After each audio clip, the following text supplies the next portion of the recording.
What up, what up? What's good, everybody? Hey, I hope all is well. Figured I'd come at you today on this lovely gloomy day on my day off. And so it's been raining just all day, just drizzle, just miserable rain. But I figured I'd brighten the day with my fragrance, and so I chose to go with Venetian Bergamot. And interestingly enough about Venetian Bergamot, looking at some of the notes, you got bergamot, of course, pink pepper, black pepper, ginger, magnolia, cedar wood, amber, tonka bean, sandalwood. It seems like it's a lot going on. And so I kept waiting on all this to happen. Sprayed it on for the first time, and I was like, oh, there's the bergamot, of course. It's bright, that's beautiful, it's nice. And then it got a little creamy. Like, okay, the sandalwood, here we go. Now it's about to take me on a journey. And then gardenia. That's it. That's it. It really just got into just gardenia.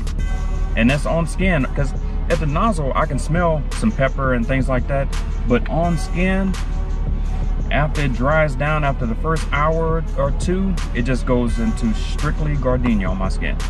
And it lasts all day long. Yeah, it'll last until 10, 12 hours at least. You gotta wash it off. It'll be there. And it's just a strong gardenia. And you know, to say that's been some of my gripe about the private blend line. They've been so hit or miss. They've gotten certain things just wonderfully done, great. And then they have a lot of fragrances to me that are missing one or two elements that just don't give it the well-rounded aspect.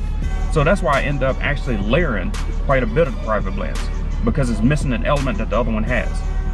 And when it comes to blending, by the way, I'm not one of the guys that blends cross houses. When I blend, I stay inside the same house, same DNA. It seems to work better for me that way. When I jump houses and try and cross blend, it just turns into muddled garbage. So I don't really try and do that too often.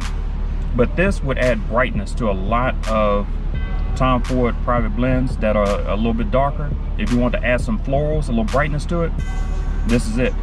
And today I just wore it by itself. I mean, I have no issue with gardenia. I just seemed like a rainy day, white florals work. Cool, no problem. It's got a little magnolia that comes in a little bit, but it's mainly gardenia. And on rainy days, it just seemed like the perfect reach to go for. So no gripes. The only gripe is that I think I found this for, it goes 200 plus, and you can get it for 150, which still, nah. It's a little, to me, a little simplistic for that price point. But you can't drop a certain fragrance in the private blend line and then undercut the price, because you just, you know, at that point you just cannibalize your own product. So it has to maintain a high price point. But for some, it might be worth that. If somebody's looking for that strong gardenia, then yeah, it could work for them, but just not for the kid. Not gonna happen. Wait a minute, I bought it, didn't I?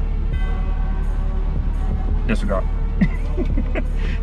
Of course I ain't paid full price, but it has a place. It has a place when I'm blending across Tom Ford private blend. But it's a good phrase. It's a good phrase. It's just a little, you know, mainstream. Not mainstream. Sorry, that's the wrong word. It's just a little streamline on the notes. But it does have a place in my collection, and it always will. But that's all I got. If you've tried Venetian Bergamot, let me know what you think about it. Maybe it reacted different on your skin, but I'd be interested to hear. But hey, until next time, y'all be good.